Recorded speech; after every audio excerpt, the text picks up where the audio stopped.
you get in a safe position. What do you want to do? You want to keep your wealth together, and that's how you do it. If you get rich in the process, that's fine. Who cares? Now,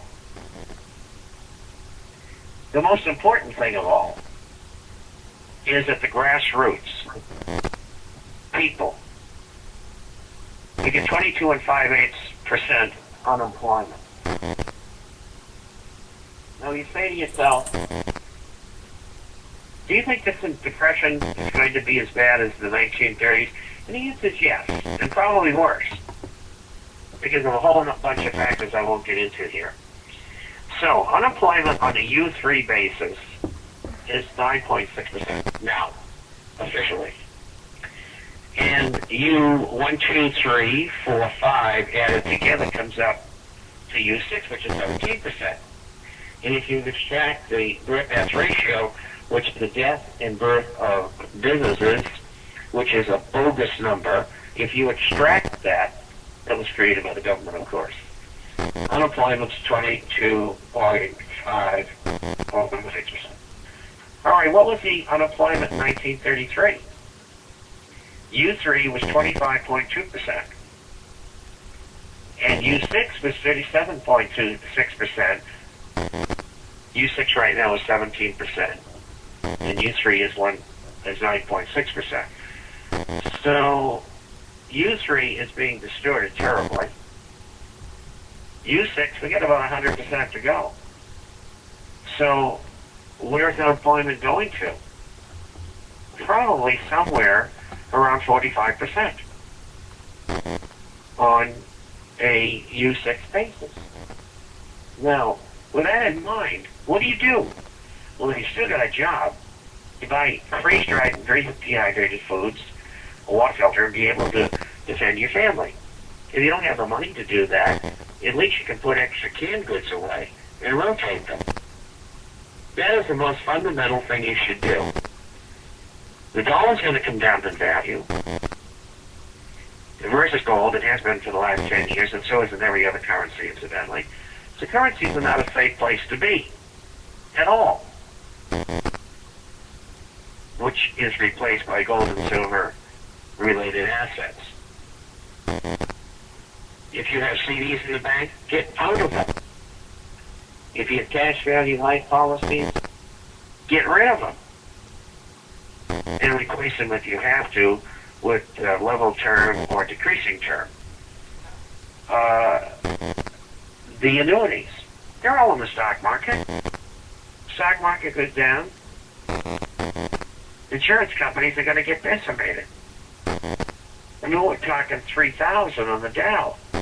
It's 11,340 right now. That means that the holdings in insurance companies, and these are quality holdings, mind you, and in other entities that hold shares like pension funds and mutual funds and so on, they're going to go down probably 60, 70%, maybe more. Same thing happened before. I mean, there's no magic to this thing. It's very simple. No. And so this is where all of that is going. Those are the things you're going to have to contend with. Half the people, darn near, in America, 3, 4, 5 years from now, and probably more like 2.5 years from now, are going to be unemployed. You're going to first have inflation of somewhere between 14 and 30% starting next year. And then on top of that, you may have hyperinflation, which is inflation that's caused when people don't even want their money anymore. The minute they get it, they get rid of it and buy something. And it's followed by a deflationary depression. And this is the tack that this whole thing is going to take. And that's it in a nutshell. You know exactly what to do. If you got any more questions, all you have to do is email me. Bob@intforecaster.com.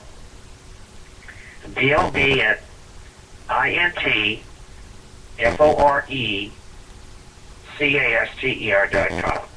And I'll help you. Doesn't cost you nothing. Nope. Bob, in the 30s, that was an engineered depression. That was created by the Federal Reserve. They're supposed to keep that from happening, right? Absolutely. And we've seen the same thing. Everything cheap. We've seen the same thing here. They're buying up corporations. They're buying GM.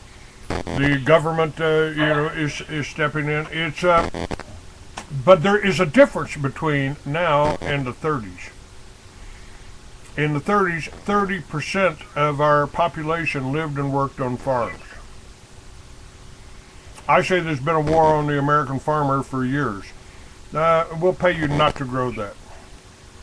And we've got all of this illegal immigration coming into the farmlands in California to the extent that they're actually taking over the governments of the towns, some of the colleges even, La Raza, for instance. And a few years back, I came up with the idea of restoring the self-sufficient family farm, which is the basis of every civilization, and I called that Liberty Villages.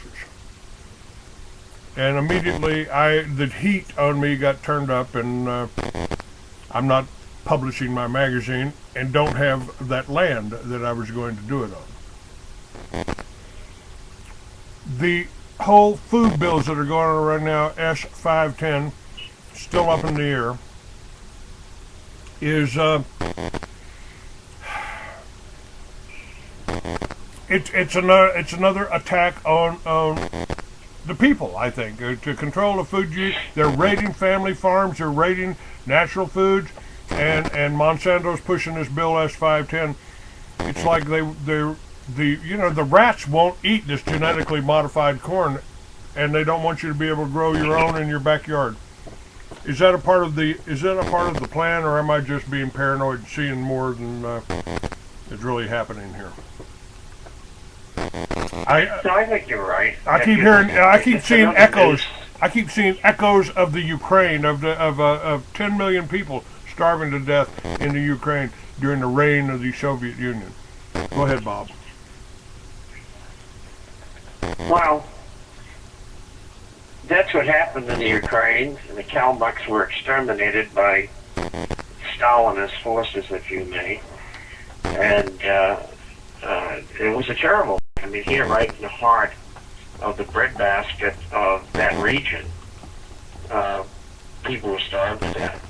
And it was done deliberately, just like all of the things that Stalin did. He certainly was a monster, far, far worse than Adolf Hitler. But both of them were dreadful human beings.